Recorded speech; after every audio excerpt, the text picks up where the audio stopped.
Hello and welcome to StudyIQ English, your favorite UPSC platform. Today's news is quite an exciting one. Yes, it makes India proud again. Because today India is getting global attention and global appreciation for its efforts to conserve the very unique species called the sea dugong species. And it all began as the Palk Bay Dugong Reserve, the only recognized and dedicated conservation center for the dugong population, has now been given identification, official identification by the International Union for Conservation of Nature. So the IUCN has formally recognized India's first exclusive dugong conservation center in the Palk Bay. This all happened at the IUCN World Conservation Congress that was happening at Abu Dhabi. Its 2025 chapter was ongoing, and yes, India's efforts at restoring, preserving the population of sea dugong has been now given a huge round of applause across the world. Talking about the reserve, the Palk Bay Reserve, it was established back in 2022 under India's commitment to the Wildlife Protection Act 1972. It's a massive area that covers about 448 square kilometer and situated in the North Palk Bay. So you can see on the map how the area broadly is in between the Indian peninsula as well as the northern coast of Sri Lanka. Now it hosts about 12,000 plus hectares of seagrass, and seagrass is the main source of food for the population of sea dugongs. And so wherever we will find a huge amount of seagrass, naturally the sea dugong population will also be on the higher side because it is critical for the population of the dugong. Now the sea dugong is also sometimes known as the dugong. It is listed as vulnerable right now in the list created by IUCN, because periodically it is the IUCN which creates a list known as the red list, which classifies 9 criteria and divides global species of plants and animals, including some fungi, into how endangered is their population. So therefore it becomes a major tool for various countries across the world to create policies for conserving threatened wildlife populations. Now, this adoption, this formal recognition by the IUCN is a major boost in the arm for the environment conservation efforts that are happening in the state of Tamil Nadu. Talking about the sea dugong, which are also known as the dugong. They are the only herbivorous mammals that are actually found in India's entire ocean ecosystem, marine ecosystem. They look like somewhere a mix between a seal and a whale in their appearance, as we saw on the first slide. And they are distributed throughout the Indo-Pacific area. Talking about in India, where are they normally found? So usually they will be found in areas where you have warm sea waters. Apart from that, you will also have to have a good amount of seagrass for them to feed on. Typically, the dugongs can live up to 70 years. That's a massive lifespan for a sea mammal. And the dugongs are usually found in shallow waters, so that they spend mostly all their time in feeding on the seagrass. Talking about how are they spatially spread across India, which are the major habitats. Then this should remind you of the recent controversy that's going on about the Great Nicobar project.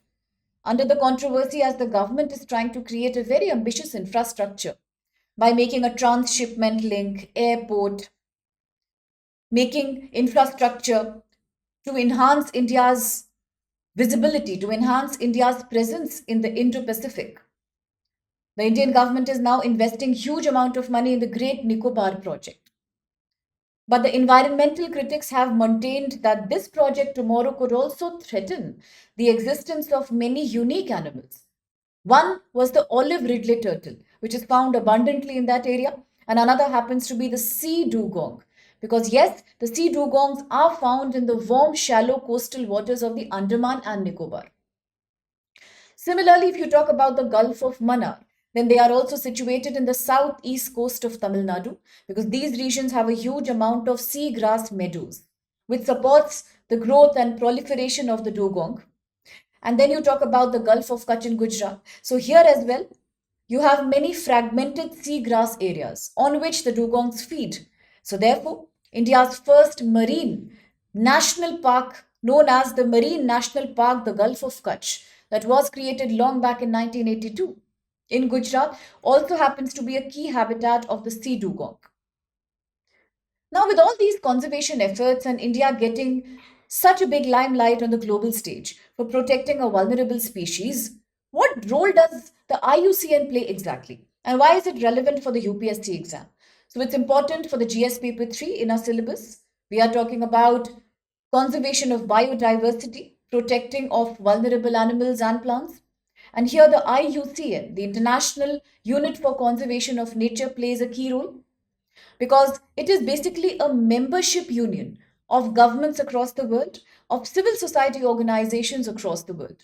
The purpose is to create a comprehensive, a detailed list, an inventory of various plants, animals, and fungal species, and then to classify them into 9 broad categories based on the level of extinction, the level of risk that they face.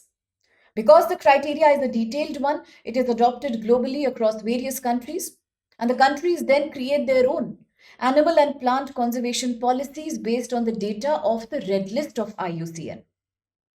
It is about globally creating an awareness of how safe or how unsafe diverse plants and animal species are. And because it plays such an important role by giving people the data on the status of various animals and plants, this red list created by IUCN has been named as the barometer of life. Because after all, it is the same data that goes into conservation efforts at various governmental levels across the globe. It also provides you a policy making foundation about identifying the distribution of various flora and fauna, to identify biodiversity, endemic species. And on that basis, then the governments can take up the problems of controlling these species from getting extinct, to identify the threats that they face. Now, talking about the sea dugong once again, and what is the status of sea dugong right now? We saw that in the IUCN, it is facing a vulnerable category. And at the same time, if you talk about CITES, which is another forum known as International Trade on Endangered Species of Wild Flora and Fauna. Under here, the sea dugong comes under Appendix 1. And if we talk about India's own Wildlife Protection Act 1972, then it has been identified, the dugong has been identified under Schedule 1. And when a species is identified under the Schedule first, it means the species is endangered one. It needs the highest level of protection. It means it is completely prohibited to hunt these species. Throughout India, they cannot be hunted, except in unusual emergency cases, such as if they are creating a threat to human life, or in case there is a risk of severe illness involved. Until then, nobody can actually hunt or damage these species because, yes, they need the highest level of protection. So, sea dugong is identified under Schedule 1 of the Wildlife Protection Act of India 1972. So with that, let's quickly have a look at a related prelims practice question with reference to the sea dugongs and the IUCN. Look at the following statements. 1. The dugongs are listed as vulnerable under the IUCN Red List of Threatened Species. 2. India has declared a dedicated dugong conservation reserve in the Gulf of Mannar region in Tamil Nadu. And 3. The dugongs are strictly herbivorous. They only eat plants, seagrass, marine animals that depend mainly on sea meadows for their survival. If you have understood the discussion we had in this lecture, then I think it's a very simple question. You can try to answer and let us know your answers in the comment box. But beyond answers, if you need to discuss something about the area under focus, if you want to talk something about the Gulf of Mannar, if you want to discuss something about the Palk Bay, if you have any experience, if you have visited the place, including the Gulf of Kutch, then it's a great forum to initiate a discussion thread. You can share your experiences, your views, your perspectives. If you have an innovative solution about how can the government of India make its environmental protocols more remarkable, more successful, then let us know and we can definitely have a very interesting talk on that. So before I take your leave, here's a quick reminder. 30th September 2025 is when our massive mega sale is ending, and the sale is about celebrating your support, your love to us. As we have achieved 20 million subscriber base, it's a major milestone for us at StudyIQ IAS platform.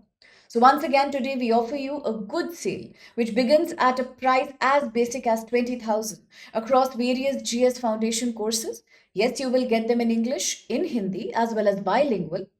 You have a provision of evening classes that are ongoing that will once again start in September for fresh batches. And if your target year is 27, 28 UPSC, then it's high time. You start your preparation because well begun is half done.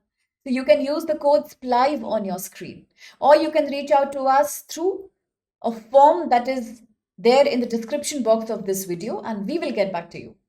And then you can speak about and explore about the course that suits your need the best. So please take the advantage of the sale. And if you enjoy these short initiatives, then do not forget to like, share, and subscribe Study IQ English. Thank you so much. बात करें